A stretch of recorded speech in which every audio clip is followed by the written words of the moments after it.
हमारे online lesson, उसमें आप सभी का स्वागत है। मेरा नाम प्रज्ञा जनार्दन शिंदे है। हम मोतीशाह स्कूल से हैं, मोतीशाह लेन मनपा माध्यमिक स्कूल।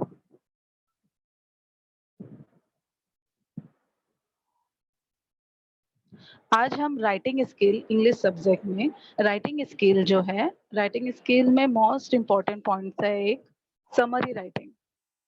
आज हम उसी के बारे में पढ़ेंगे। ये बहुत ही सिंपल टॉपिक है, ज्यादा से ज्यादा मार्क्स स्कोर करने वाला है, ठीक है। इसलिए इस टॉपिक को समझना बहुत ज्यादा जरूरी है। जितना सिंपल होता है, अगर हम उसमें भूल कर भी छोटी छोटी सी भी गलती करते हैं तो हमारे हाथ के मार्क्स जो होते हैं वो चले जाते हैं। ये सारे बच्चे इस सारी चीजों से वाकिफ हैं। ओके, तो जैसे कि राइटिंग स्किल में मैंने आपको बताया कि इम्पोर्टेंट पॉइंट है समरी राइटिंग, जिसे हम कहते हैं सारांश लेखन, ठीक है। अब ये समरी राइटिंग है क्या, इसको इस सिंपल सी बात में समझते हैं। समरी राइटिंग क्या है? एक बड़ी सी स्टोरी, 3-4 पेजेस की स्टोरी, ठीक है, आपने पढ़ी है, आपने पढ़ी है। हमारे एक दोस्त है जिन्होंने वो स्टोरी नहीं पढ़ी, पर उन्हें जानना है कि वो स्टोरी में है क्या, ठीक है। तो हम 3-4 पेजेस की स्टोरी को जब हम शॉर्ट फॉर्म में समझाते हैं, बहुत ही छोटे एक पैराग्राफ में जब हम समझाते हैं, कम शब्दों में जब हम उन्हें समझा देते हैं कि इस स्टोरी में ये मेन पॉइंट्स है, ठीक है, तो क्या होगा, सामने वाले पर्सन को 3 पेजेस की स्टोरी बहुत ही सिंपल और कम टाइम में समझ में आ जाएगी, ठीक है। इसीलिए हम ये दैनिक व्यवहार में भी इस चीज का इस्तेमाल करते हैं, सारांश लेखन का, समरी राइटिंग का। बस ये ग्रामेटिकल टर्न में है, इसलिए हमें समझना थोड़ी सी दिक्कत होगी, ठीक है। तो समरी राइटिंग आपको समझ में आ गया कि एक बहुत ज्यादा पेजेस में जो लिखा होता है, जो बहुत ज्यादा लंबा लेख होता है, उसे छोटे से फॉर्म में लिखने को ही हम कहेंगे summary writing. Okay, summary writing का अभी डेफिनेशन समझ में आ गया होगा, मीनिंग समझ में आ गया होगा। मेन क्या बात होती है बेटा, अगर ये वर्ड आपके लिए नया है, जैसे समरी राइटिंग, हमने कहीं सुना तो है समरी राइटिंग, पढ़ा भी है, पर इसमें करना क्या होता है, समरी राइटिंग का मीनिंग क्या होता है, अगर आप ये भूल जाते हो तो एग्जाम में अगर बहुत सिंपल सा पैराग्राफ हो जिसमें आपको सिर्फ कॉपीराइट ही करना होता है, लेकिन फिर भी आप उसे नहीं समझोगे अगर मीनिंग क्या है समरी का, तो आप नहीं लिख पाओगे बेटा, ठीक है। इसलिए सारे के सारे क्वेश्चन आंसर का आपको बकायदा सारे मीनिंग आपको अच्छी तरह पता होने चाहिए। तो इसीलिए हमने मीनिंग बताया है, समरी राइटिंग का मीनिंग होता है सारांश लेखन, बहुत ही शॉर्ट फॉर्म में समझाना। ओके, अब ये बात समझ गई होगी सारे बच्चों को। अब हम देखते हैं कि समरी राइटिंग का डेफिनेशन क्या है, परिभाषा क्या है, किस हिसाब से समरी राइटिंग को एक्सप्लेन किया जाए। तो देखते हैं, अ summary is a record in the reader's own words that given the main point of a piece such as a newspaper, article, a lecture, a passage, a chapter or even a whole book। अब इसका meaning हम समझते हैं। देखिए उन्होंने क्या लिखा है कि समरी है क्या। समरी एक ऐसा पीस है जो एक न्यूज़पेपर से लेकर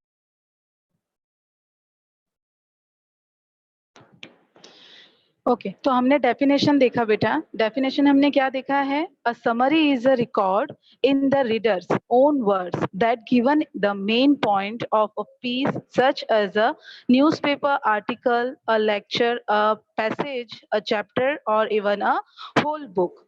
किसी भी पूरे न्यूज़पेपर में से या बुक में से, पैसेज में से, लेक्चर, आर्टिकल, आर्टिकल मीन्स लेख, किसी भी लेख, किसी भी लेख से, किसी भी पैसेज से, न्यूज़पेपर में दी हुई किसी आर्टिकल से, कोई भी एक टॉपिक, कोई भी एक टॉपिक आपको एग्जाम में दिया होगा, ठीक है।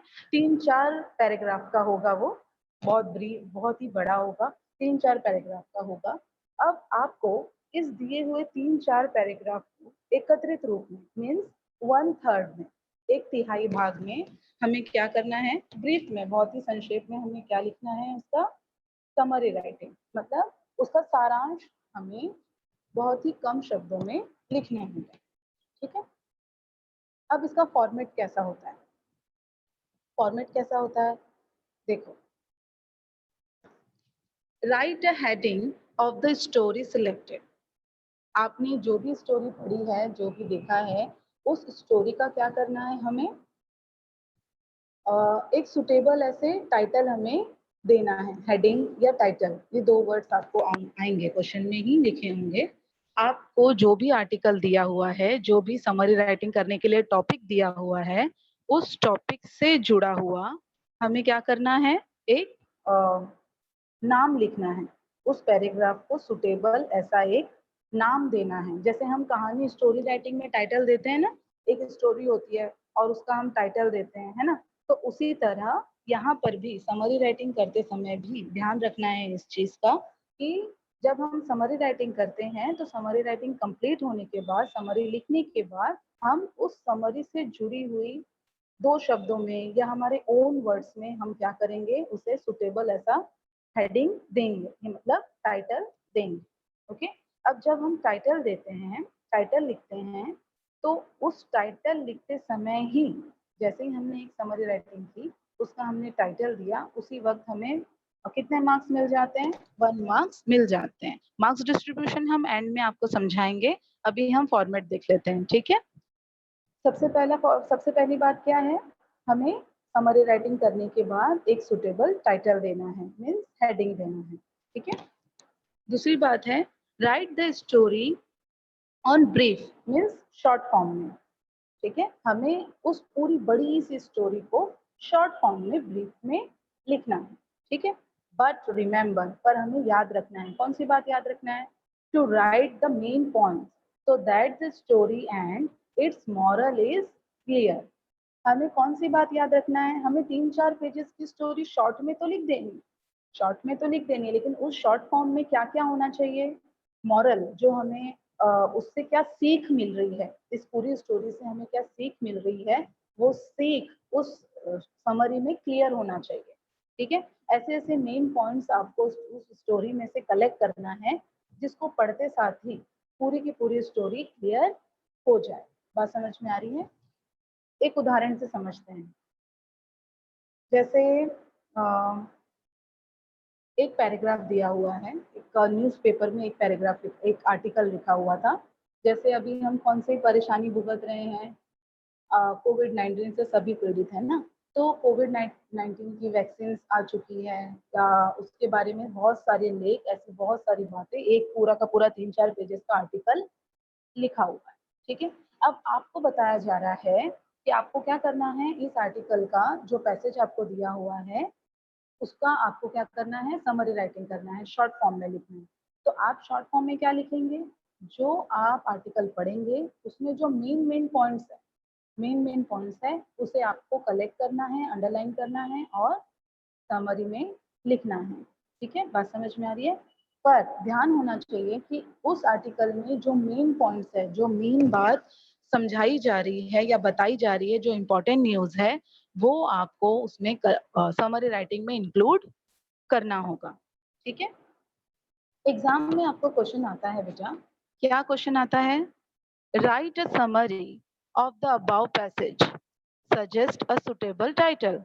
आपको कोई भी एक पैसेज दिया होगा एग्जाम में, उस पैसेज को आपको 3-4 पैराग्राफ का वो पैसेज होगा, उसे आपको कहा जा रहा है कि उसको अच्छे से रीड करें और उससे आप एक समरी राइटिंग क्रिएट करें। बात समझ में आई, ऐसा क्वेश्चन आपको दिया होगा।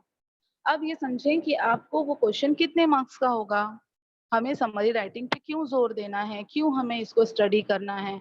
सिंपल सी तो बात है, हम जो दिया होगा उसी को देखकर लिखना है। इतनी आसान सी बात को एक्सप्लेन करने की जरूरत क्यों पड़ रही है बच्चे, इसलिए क्योंकि इसमें कितने मार्क्स दिए हुए हैं, 5 मार्क्स दिए हुए हैं, ठीक है। तो समरी राइटिंग जो क्वेश्चन है वो हमें 5 मार्क्स के लिए आता है, और हमें 5 की 5 मतलब पूरे पूरे 5 आउट ऑफ 5 पूरे के पूरे मार्क्स हमें मिलने चाहिए, है ना। तो हम देखते हैं कि इसमें ऐसी कौन कौन सी इंपॉर्टेंट टिप्स है, ऐसी कौन कौन सी बातें हैं जो अगर हम याद रखें और गलती ना करें तो पूरे के पूरे 5 मार्क्स हमें मिल जाएंगे। तो ऐसे हम कौन सी बातों को ध्यान में रखें जिससे पूरे के पूरे 5 मार्क्स हमें मिल जाएंगे, ठीक है। और एक क्वेश्चन हमारे सामने आ जाता है कि हम ये समरी राइटिंग क्यों सीख रहे हैं, why do we do this, हम ये समरी राइटिंग क्यों सीख रहे हैं, इससे बेनिफिट क्या है। जैसे बेटा देखो, इसी में डायलॉग राइटिंग भी होता है ना, हम उसके बारे में भी पढ़ेंगे। जैसे डायलॉग राइटिंग होता है, वो डायलॉग राइटिंग एग्जाम में आने की जरूरत क्यों है। हम तो कन्वर्सेशन वैसे भी दोस्तों से, टीचर से, पेरेंट्स से करते हैं, तो एग्जाम में इस क्वेश्चन की अहमियत क्या है, क्यों ये क्वेश्चन एग्जाम में इंक्लूड किया गया। तो इससे क्या होगा, आपका कन्वर्सेशन पावर बढ़ेगा, आपको ये पता होगा कि कौन सा टॉपिक पे कैसे रिएक्ट करना है, कौन सा सेकंड सेंटेंस होना चाहिए, क्वेश्चन का आंसर आपको किस तरह से देना है। ठीक है, इससे आपका क्या होगा, कन्वर्सेशन पावर बढ़ेगा। वैसे ही समरी राइटिंग हमें क्यों सीखना है, हमें क्यों सीखना है, इससे फायदा क्या होगा। जब भी आपने इंग्लिश का बहुत बड़ा पैसेज पढ़ा, अगर आपके दोस्त को उसे आपको एक्सप्लेन करना है, समझाना है, टीचर्स को समझाना है, जो भी आपने पढ़ा है उसे कम शब्दों में हम कैसे समझाएं। हमने इतना सारा सब कुछ पढ़ लिया, समझ लिया, पर समझाते समय हम उसे कम शब्दों में कैसे समझाएं। ठीक है, इसलिए उस कम शब्दों में पूरा मॉरल आना चाहिए, सारे टॉपिक क्लियर होना चाहिए। ये हम छोटा सा संक्षेप में समरी कैसे लिखें, इसीलिए हमें हमेशा ही ये यूज होने वाला टॉपिक है। जिसके आपका जो इमेजिनेशन पावर होता है वो भी इंक्रीज होता है। ठीक है, अब इसके हम लोग पॉइंट्स देखेंगे। पॉइंट्स क्या है, जैसे हमने कहा कि समरी राइटिंग मीन्स सारांश लेखन, है ना। तो हम सारांश लेखन के कुछ टिप्स हमने बनाकर रखे हैं, वो हम आपसे शेयर करते हैं बेटा। Tips solve summary writing, summary writing को सॉल्व करने के आसान से टिप्स है, पर वो 10 टिप्स है, आपको सिंपल सिंपल सी बातों को ध्यान में रखना है। जैसे फर्स्ट वन हमने क्या लिखा है, read the given passage carefully, if not understood read it twice, twice means what, 2 times, है ना। आपको मेडिसिन के पीछे लिखा होता है ना, drink it 2 times, twice, twice in a day, है ना। तो ट्वाइस मतलब 2 times. Read the given passage, जो भी पैसेज आपको समरी राइटिंग के लिए दिया हुआ है, उस पैसेज को आप सावधानी पूर्वक केयरफुली, आपको क्या करना है, उसको 2 बार अच्छे से पढ़ना है, अगर आपको 1 टाइम में क्लियर नहीं होगा तो। अब ऐसा क्यों, देखो बच्चे, आपको पूरी समझ, आपको जब 3-4 पैराग्राफ अच्छे से आपने पढ़े होंगे, समझे होंगे, तभी आपको समरी राइटिंग करते समय उसमें से इम्पोर्टेंस 3-4 पॉइंट क्या है, ये आप आसानी से कलेक्ट कर पाओगे। अब आप कहेंगे कि एग्जाम में 2-3 बार पढ़ने के लिए हमारे पास तो वक्त नहीं होता मैम, हम कैसे करें। ठीक है, आपके पास वक्त नहीं होता, आपको पढ़ना तो होगा ही बेटा, चाहे वो 1 टाइम क्यों ना हो। तो हम क्या करेंगे, जैसे जैसे हम उस पैराग्राफ को, उस पैसेज को पढ़ेंगे, पढ़ते वक्त ही हमें क्लिक हो जाता है कि ये शायद ये इम्पोर्टेंट लाइन होगी, तो हम पेंसिल वर्क कर सकते हैं, उसमें अंडरलाइन कर सकते हैं, मेन जो पॉइंट्स होते हैं, मेन जो लाइंस होते हैं, उसे रीड करते हुए ही एक साथ हम अंडरलाइन करते हुए चले। उसके बाद अंडरलाइन किए हुए, कलेक्ट किए हुए जो लाइंस है, उस लाइन को आप एक बार रीड करके उसमें से भी जो मेन है उसे आप क्रमशः लगा सकते हैं। ठीक है, इस तरह से आपकी समरी राइटिंग कंप्लीट हो सकती है टाइम लिमिट के अंदर। ठीक है, अब सेकंड पॉइंट क्या है, focus on what writer is saying, आपको किस चीज पर ज्यादा ध्यान देना है, कि हमें फोकस किस चीज पर करना है, पैसेज जिस भी राइटर ने लिखा है वो हमें कौन सा मैसेज देना चाहता है, या फिर इस पैसेज में, इस आर्टिकल में ऐसी कौन सी बात है जो लोगों तक पहुंचना, जो दूसरों तक पहुंचना बहुत ज्यादा जरूरी है। बात समझ में आया, मतलब राइटर हमें क्या समझाना चाहता है, इस बात को आपको क्या करना है, गौर करना है। ठीक है, उस बात को ढूंढना है। अब थर्ड पॉइंट क्या है, थर्ड पॉइंट है find out the main central idea of the passage. देखो ये बहुत इंपॉर्टेंट चीज है बेटा, इसको आप ठीक करके रखें। क्यों मेन इंपॉर्टेंट चीज है, क्योंकि 3-4 पैराग्राफ को जब हम 1/3 बनाएंगे, समरी राइटिंग करेंगे, तब क्या होगा, हमारे पास तो बहुत छोटा सा एक ही पैराग्राफ होगा। अब उस एक पैराग्राफ में हमें सारी बात क्लियर होनी चाहिए, मतलब इतनी बड़ी स्टोरी हमें 1/3 पैराग्राफ में पूरी पूरी क्लियर करना है, समझाना है। ठीक है, तो हमें क्या फाइंड आउट करना होगा बेटा, हमें फुल स्टोरी में से जो मेन कंटेंट्स है, मेन पॉइंट्स है, मेन पॉइंट्स को हमें कलेक्ट करना होगा। अब उसमें सेंट्रल आइडिया क्या है? सेंट्रल आइडिया मतलब मेन मेन पॉइंट क्या है? मेन उद्देश्य क्या है? क्या बताना है? क्या इम्पोर्टेंट है? उसे हमें ढूँढना है और समरी राइटिंग करते समय उस 1 पैराग्राफ में 6 टू 7 लाइन का जो पैराग्राफ हम लिखेंगे, उस पैराग्राफ में सेंट्रल आइडिया को इंक्लूड करना है। बात समझ में आई? जैसे एक और बात हमने आपसे बता दी क्या कि जो समरी राइटिंग होगी, वो कितने पैराग्राफ की होगी? Only 1 paragraph. ध्यान रखें इस बात को कि हम जब समरी राइटिंग करेंगे, तब वो कितने पैराग्राफ की होना चाहिए? सिर्फ और सिर्फ 1 पैराग्राफ की होना चाहिए। 1 title, 1 paragraph, okay? 1 title, 1 paragraph, paragraph में सारे मेन कंटेंट्स होने चाहिए, ठीक है? अब आते हैं हम 1 पैराग्राफ 6 टू 7 लाइन्स का होगा। 6 टू 7 लाइन्स में आपको समरी राइटिंग करनी है। बस इतनी सी बात में आपको 5 मार्क्स मिल जाते हैं, ठीक है? चलिए हम उसे और एक्सप्लेन करेंगे। अब 4th पॉइंट पे आते हैं। 4th पॉइंट क्या है? Cut the minor unwanted details. बहुत ही सिंपल चीज़ है। क्या करना है? 3 बड़े-बड़े पैराग्राफ लिखे हुए हैं स्टोरी में। आपको करना क्या है? उसमें से जो माइनर है, अनवांटेड है, जो चीज़ आपको ज़्यादा महत्वपूर्ण नहीं लग रही, ठीक है? जो वाक्य आपको ज़्यादा इम्पोर्टेंट, ज़्यादा महत्वपूर्ण नहीं लग रहे हैं, उसे हम यूज़ नहीं करेंगे, ठीक है? जो इम्पोर्टेंस लाइन होती है, इम्पोर्टेंस बात होती है, इन्फॉर्मेशन होती है, वही हम समरी राइटिंग में इंक्लूड करेंगे, ठीक है? जो अनवांटेड चीज़ें हैं, आपको क्या करना है? उसे कट कर देना है, उसे लिखना नहीं है, यूज़ नहीं करना है। इससे होगा क्या? अगर आप इम्पोर्टेंस लाइन को नहीं समझ पाएँगे, तो आपके लिए सारी की सारी इम्पोर्टेंस लाइन होगी, है ना? और आप वैसी की वैसी स्टोरी फिर से लिख देंगे। तो जो एग्ज़ामिनर होगा, वो तो ये तो नहीं बात समझ पाएगा ना बच्चे कि इसमें तो मॉरल है ही नहीं, इसमें इम्पोर्टेंस लाइन तो चुनी ही नहीं है, तो आपके मार्क्स कम हो सकते हैं और हमें ऐसा बिल्कुल भी नहीं करना। अभी हम आते हैं point number 5। Convert that information into a very simple language. देखो, अभी यहाँ पे आप अपने मन से मतलब आप लैंग्वेज को सिंपल कर सकते हैं। जैसे स्टोरी में कुछ हार्ड लाइन लिखी हुई है, कुछ ऐसी लाइन लिखी हुई है इन्फॉर्मेशन में जो साधारण सभी लोगों को समझाते समय दिक्कत होगी या सारे वर्ड्स नहीं समझ पाएँगे। तो ऐसे वक़्त में आप क्या करोगे? उसी पॉइंट को आप सिंपल लैंग्वेज में, सिंपल वाक्यों में लिख सकते हो। जब आप सारांश लेखन करोगे, समरी राइटिंग लिखोगे, तो जो आपको पैसेज दिया हुआ है, उसको पढ़ने के बाद अगर आपको ऐसा लग रहा है कि इसमें जो ये लाइन आई हुई है, वो इम्पोर्टेंट तो है, पर शायद सब इसे समझ नहीं पाएँगे। तो हम इसे क्या कर सकते हैं? सिंपल लैंग्वेज में एक्सप्लेन कर सकते हैं। तो आपको वहाँ पे क्या करना है? सिंपल लैंग्वेज यूज़ करके उस इम्पोर्टेंट पॉइंट को लिखना है समरी राइटिंग में, ठीक है? पॉइंट क्लियर हो रहे हैं बेटा? ओके, अब हमने 1, 2, 3, 4, 5 पूरे के पूरे पॉइंट्स हमने देखे। अभी और इम्पोर्टेंट क्या है? 6 पॉइंट में ऐसा क्या लिखा है?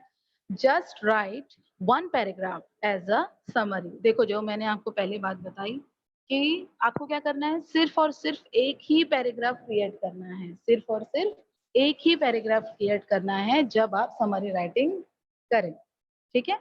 तो हमारा 6 पॉइंट जो है वो बहुत ही इम्पोर्टेंट है। उसको ब्रीफ में हमें लिखना है, बहुत ज़्यादा बड़ा हमें नहीं लिखना है।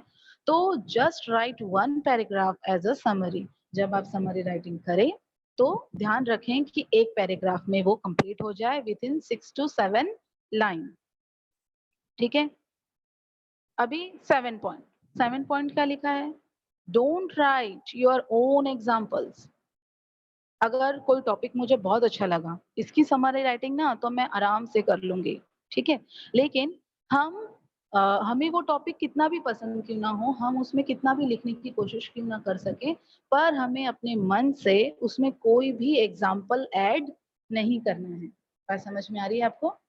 हमें अपने मन से कोई भी एग्ज़ाम्पल, कोई भी उदाहरण हमें समरी राइटिंग में नहीं लिखना है, हमें वो अलाउड नहीं है। हम अपने ओन आइडियाज़ और ओन एग्ज़ाम्पल यहाँ पे यूज़ नहीं कर सकते। जो ऑलरेडी पैसेज में दिया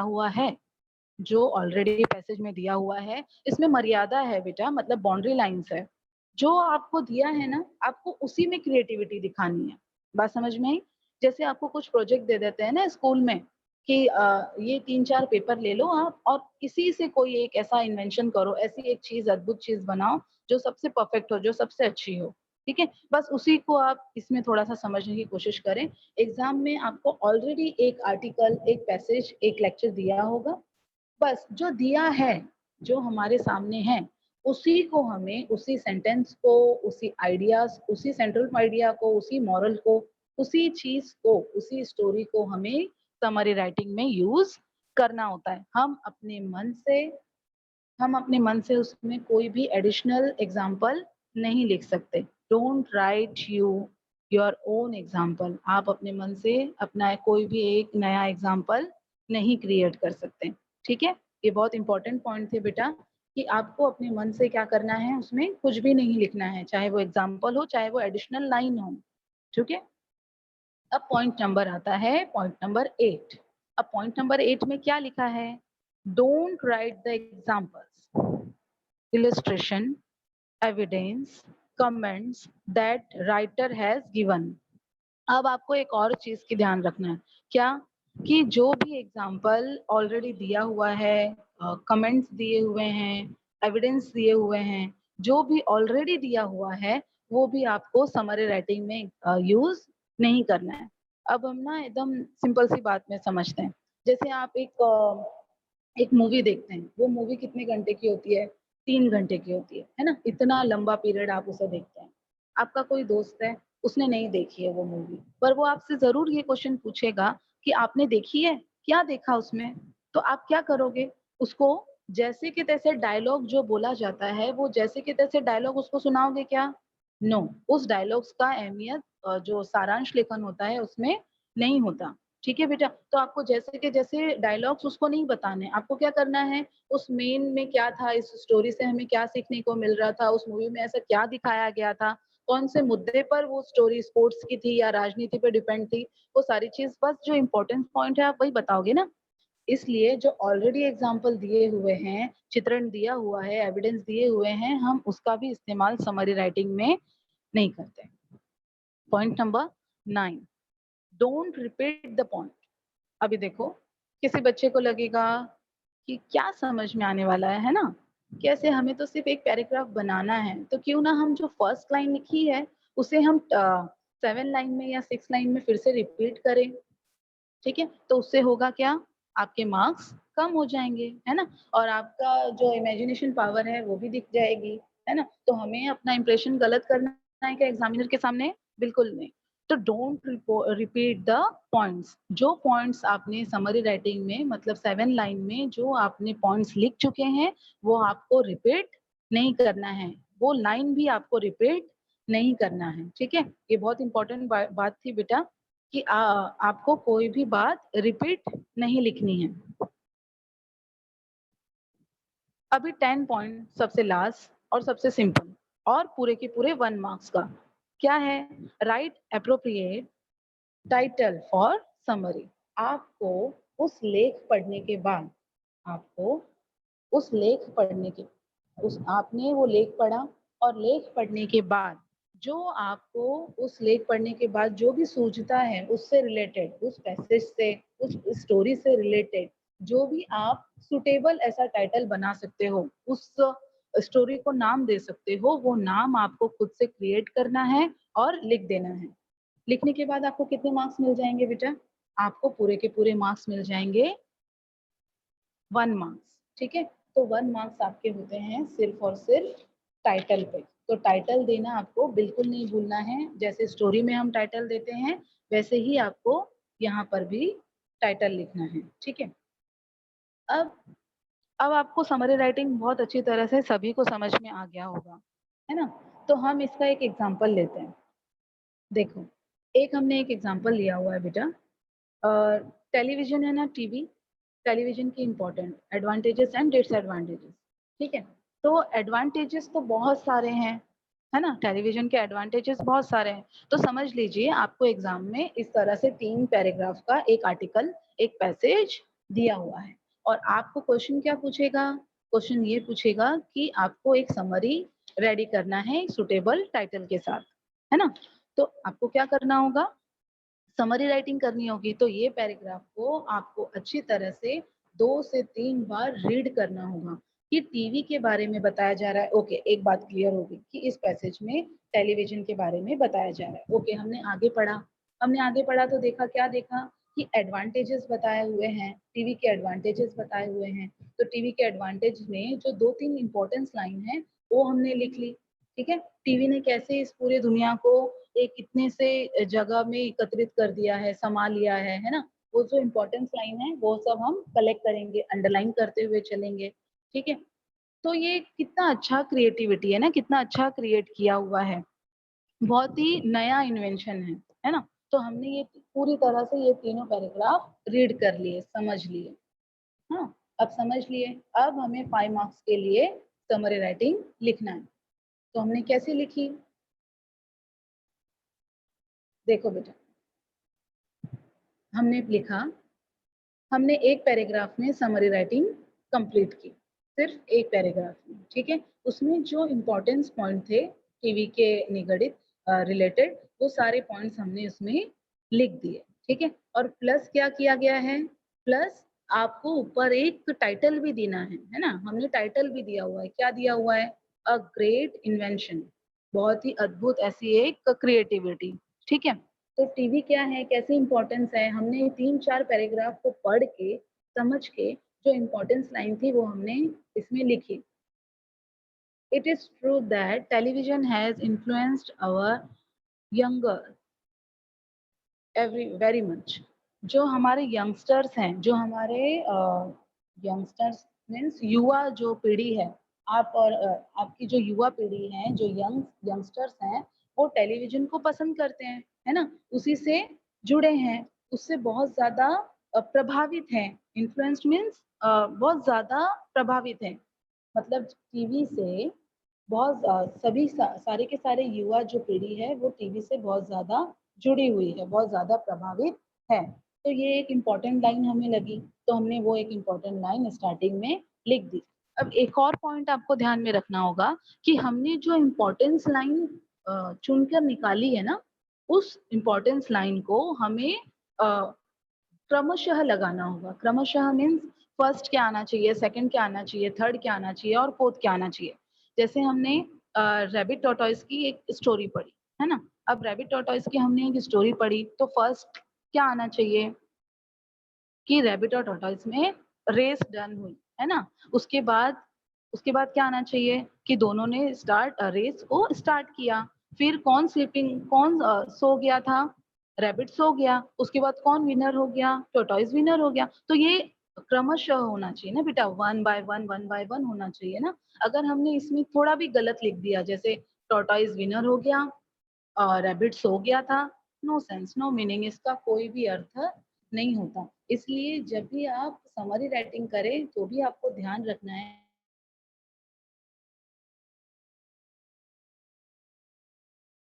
हुए हैं, उस इम्पोर्टेंस पॉइंट को हमें क्रमशः लगाना होगा। पॉइंट नंबर 1 में क्या आना चाहिए, पॉइंट नंबर 2 में क्या आना चाहिए, वो हम अपने ओन आइडियाज के जरिए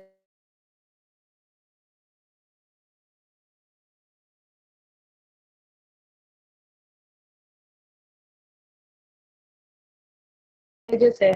हाँ, we can not deny the advantages of television. हम ये बिल्कुल भी मना नहीं कर सकते, हम इस चीज से मुकर नहीं सकते कि जो टेलीविजन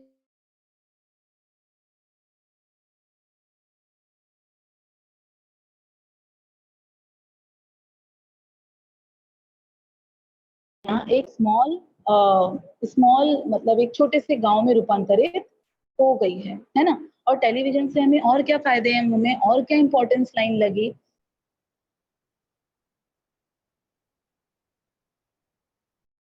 बहुत ज्यादा इंपॉर्टेंट है। एंटरटेनमेंट के लिए तो है ही, प्लस टीवी जो है वो एजुकेशन के लिए भी बहुत ज्यादा इंपॉर्टेंट है। कैसे, वो हमें क्या प्रोवाइड कर रहे हैं, 2 चैनल प्रोवाइड कर रहे हैं, जैसे नेशनल ज्योग्राफी एंड डिस्कवरी।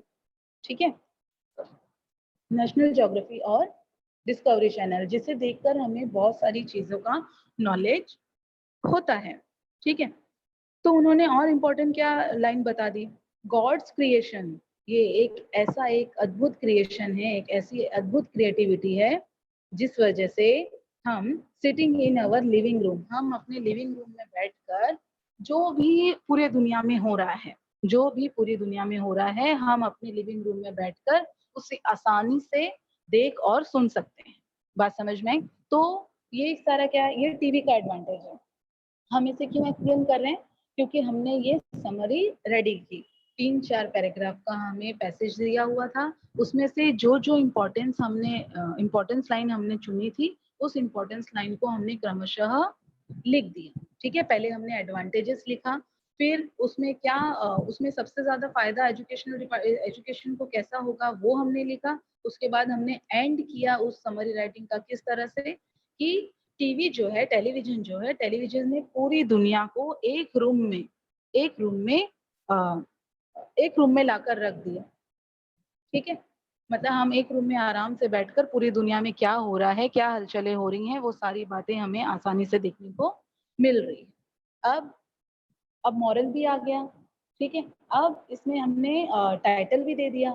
तो इसमें हमने क्या क्या देखा, टाइटल भी देना होता है, समरी राइटिंग भी करनी होती है विथ क्रमशः या ऑर्डिनरी इसमें लिखना होता है, ऑर्डर में लिखना होता है। ठीक है, ये सब मेन पॉइंट्स है। एक बड़ी सी स्टोरी को देखो, आप ना सिंपल सी बात में समझते हैं, एक बड़ी सी स्टोरी को हम 6 to 7 लाइन में 1 पैराग्राफ में लिखते हैं। उसमें हम क्या लिखते हैं, मॉरल लिखते हैं। मॉरल लिखना बहुत जरूरी है। मॉरल लिखते हैं, मेन पॉइंट्स लिखते हैं, उसमें जो बहुत ज्यादा जरूरी इंफॉर्मेशन है, जरूरी बात है, वो लिखते हैं। अगर कुछ ऐसे वर्ड्स आते हैं जो आपको ऐसा लग रहा है कि ये हार्ड है, ये हम नहीं समझा पाएंगे, तो आपको क्या करना है, उसी वर्ड्स को, उसी लाइन को सिंपल लैंग्वेज इस्तेमाल करके समरी राइटिंग में आप लिख सकते हो। पर याद रखना है हमें कौन सी बात, कौन से पॉइंट्स हमें याद रखना है। जो हमने 10 पॉइंट्स या पढ़े थे ना बेटा इससे पहले, वो 10 पॉइंट्स हमें हमेशा याद रखना है कि हम क्या कर सकते हैं, जो मर्यादा हमें दी हुई है, जो पैसेज दिया हुआ है, जो आर्टिकल दिया हुआ है, उससे बाहर हम कोई भी एग्जाम्पल उसमें ऐड नहीं कर सकते। उसी में से हमें इम्पोर्टेंस बात चुननी है, उसी में से हमें मॉरल चुनना है और लिखना है। ठीक है, बात समझ में आ गई? जैसे अब मॉरल के बाद, सॉरी, हम ना अभी टाइटल के बारे में एक उदाहरण लेते हैं। जैसे अ, एक उदाहरण है कि स्पोर्ट्स, आपने मैच देखी, हाँ 3 घंटे मैच चली, आपने पूरी तरह मैच देखी कि कौन प्लेयर खेले, कितने रन्स बने, कितने ओवर था वगैरह, आपने सब पूरा 3 घंटा बैठकर मैच देखा। उस मैच का आपको समरी बताना है अपने दोस्त को, तो आपने बहुत ही अच्छी तरह से उस मैच में क्या क्या हुआ, ओपनिंग बैट्समैन कौन था, कितने रन्स हमने कलेक्ट किए, वो सब आपने बहुत ही अच्छी तरह से इंपॉर्टेंट पॉइंट्स उसे लाइन टू लाइन अपने दोस्त को बता दिए। ठीक है, अब टाइटल तो हम कुछ भी दे सकते हैं ना, टाइटल तो उसी से जुड़ा होना चाहिए, या कुछ भी दे सकते हैं। अगर गलती से हमने क्रिकेट से रिलेटेड, आई लव क्रिकेट, अगर ये हमने टाइटल दिया, ये बेस्ट है, आपको 1 मार्क्स मिल जाएगा। ठीक है, या फिर इंडियन मैच, कुछ भी जो मैच से रिलेटेड है, जो क्रिकेट से रिलेटेड है, अगर आपने उसको टाइटल दिया तो आपको 1 मार्क्स मिल जाएगा। अगर किसी बच्चे ने, टॉपिक है क्रिकेट का, और उन्होंने नाम दे दिया आई लव माई स्कूल, तो स्कूल से तो कोई बात ही नहीं थी ना, इस आर्टिकल में तो स्कूल के बारे में कुछ लिखा ही नहीं है। ठीक है, तो जो आपको 1 मार्क्स तो मिलेगा ही नहीं, प्लस उस पढ़ने में भी, मतलब आगे के आर्टिकल को, आगे की समरी को पढ़ने में भी एग्जामिनर इंटरेस्ट दिखाएंगे क्या? नहीं, क्यों? क्योंकि इस बच्चे को अगर टाइटल क्या देना है, अगर ये बात नहीं समझ में आ रही है, तो 3-4 पॉइंट्स को सोचकर उन्होंने समरी कैसे क्रिएट की होगी, है ना? तो आपको बहुत इंपॉर्टेंट पॉइंट है ये टाइटल। आपने जो भी पढ़ा है, जो भी आपने समझा है, उससे जुड़ा हुआ, उसी शब्दों को जोड़कर आपको क्या करना है, एक बेहतरीन टाइटल लिख देना है। ठीक है, अब सारे पॉइंट्स हमारे समरी राइटिंग के क्लियर हो चुके हैं बच्चे, और उसका डेफिनेशन, उसका फॉर्मेट, फिर समरी राइटिंग को सॉल्व करने के लिए जो इम्पोर्टेंट टिप है, 10 टिप्स है, वो भी आपने पढ़े। तो आपको अभी समरी राइटिंग के बारे में बहुत सारी जानकारी हो चुकी है ना? तो ऐसा लगता है कि जैसे एग्जाम में समरी राइटिंग ये क्वेश्चन आना चाहिए, और हम उसे अटेंड करें, जिससे हमें फुल टू फुल 5 मार्क्स मिल जाए। अब मार्क्स डिस्ट्रीब्यूशन हम देखते हैं थोड़े से। जैसे 1 मार्क्स आपको टाइटल में मिल जाता है बेटा, वैसे ही हमारे मार्क्स कट भी तो सकते हैं। तो हमारे मार्क्स कहाँ कट सकते हैं बेटा? क्या गलती हो जाएगी हमारी जो हमारे मार्क्स कट सकते हैं? एक सबसे first spelling mistake, grammatical mistake, है ना?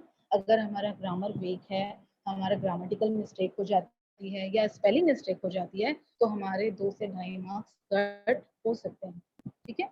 तो आपको बहुत ज़्यादा ध्यान रखना है कि हमारा ग्रामर मिस्टेक ना हो। अब इसमें क्या, जैसे आप जब अपने मन से चेंज करोगे ना उस सेंटेंस को, अगर पैराग्राफ में कोई हार्ड है और आपने अपनी लैंग्वेज में सिंपल करने के लिए लिखा है ना, तो उसी समय आपकी स्पेलिंग या ग्रामर मिस्टेक हो सकती है, ठीक है? अन्यथा तो नहीं होगी, अदरवाइज नहीं होगी, ठीक है? तो आपको ध्यान देना है कि बिल्कुल भी हमारी स्पेलिंग मिस्टेक नहीं होना चाहिए, ग्रामेटिकल मिस्टेक नहीं होना चाहिए, जिससे हमारे मार्क्स ना कटें, जिससे हमारे मार्क्स बिल्कुल ना कटें, हमें full to full marks 5 out of 5 मिल जाएं, ठीक है? टाइटल देना नहीं भूलना है। ओके, अभी कोई डाउट्स है बेटा समरी राइटिंग में जो हमें नहीं समझे हों, ना समझे हों?